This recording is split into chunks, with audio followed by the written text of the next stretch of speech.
नमस्कार, मैं डॉक्टर रुचि सिन्हा। आज आपके साथ डिस्कस करना चाहती हूँ कि शुरुआत के 3 महीने प्रेगनेंसी के क्यों इम्पोर्टेंट है अपने डॉक्टर को दिखाना और डॉक्टरी सलाह लेना। आमतौर पे महिलाएं शुरुआती प्रेगनेंसी में नहीं आती हैं अस्पताल, वो सोचती हैं कोई परेशानी हो जाए तब हम आए। लेकिन ये जो शुरुआती 3 महीने हैं ये बहुत इम्पॉर्टेंट होते हैं, क्योंकि बहुत तरह से ये इम्पॉर्टेंट होते हैं, क्योंकि इसमें बच्चे की बनावट होती है स्टार्ट, और इसके अलावा भावनात्मक रूप से भी महिलाओं में बहुत सारे चेंज आते हैं। उनका इमोशनली चेंज होता है, फिर मॉर्निंग सिकनेस शुरू हो जाती है। तो बहुत सारे चेंजेस होते हैं जो कि जिसके लिए मेडिकल अटेंशन या एक डॉक्टरी सलाह बहुत ज़रूरी होती है, क्योंकि इसमें कैसे खान पान करना है और कैसे नौशिया वॉमिटिंग जो उल्टी वगैरह लगती है उसके लिए क्या किए जाएं, क्योंकि आम तौर पे वो अपने खाने की हैबिट्स को थोड़ा सा ठीक करके भी ये नौशिया वॉमिटिंग या मॉर्निंग सिकनेस को महिलाएं कम कर सकती हैं, प्रेग्नेंट फीमेल्स। और इसके अलावा जो है कुछ दवाएं भी हम लोग देते हैं शुरुआत के 3 महीने में, जैसे फोलिक एसिड की गोलियां जो कि बहुत ही महत्वपूर्ण हैं।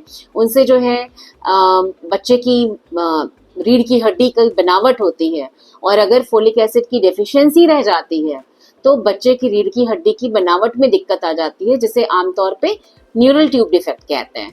सो इसलिए इतना इम्पॉर्टेंट हो जाता है शुरुआत के 3 महीने में दिखाना। और इसके अलावा कुछ वॉमिटिंग अगर हो रही है, मॉर्निंग सिकनेस वगैरह, तो इसमें जो है हम कुछ गोलियां देते हैं जो कि सेफ गोलियां होती हैं, और उससे मॉर्निंग सिकनेस कम हो जाती है, ताकि महिलाएं अपना पहला 3 महीना भी अच्छी तरह से रह सकें, खाएं पिएं और इंजॉय कर सकें। इसलिए शुरुआत के 3 महीने दिखाना बहुत ज़रूरी है। उसमें एक अल्ट्रासाउंड भी बहुत ज़रूरी है, जिसे हम डेटिंग अल्ट्रासाउंड कहते हैं, और जिससे कि बच्चे के बारे में और उसकी डिलीवरी डेट कब होगी ये सारी इंफॉर्मेशंस हम लोग पता कर सकते हैं। इसके अलावा कुछ प्रेगनेंसी के कुछ इम्पोर्टेंट कॉम्प्लिकेशंस कह सकते हैं होते हैं, जैसे कि इक्टोपिक प्रेगनेंसी, मतलब बच्चेदानी में बच्चा ना रहने के बजाय वो कहीं ट्यूब में या ओवरी में फंस गया है बच्चा, तो ये भी जल्द से जल्द से पता लगाना ज़रूरी है। तो उसके लिए हम लोग अल्ट्रासाउंड करते हैं और वो चीज़ एक एक्सक्लूड करते हैं कि ये हाँ नॉर्मल प्रेगनेंसी की तरह चीज़ें चल रही हैं। और इसलिए ज़रूरी है कि शुरुआत के 3 महीनों में ही अपनी डॉक्टर या गायनेकोलॉजिस्ट को दिखाएं और उचित सलाह लें। धन्यवाद।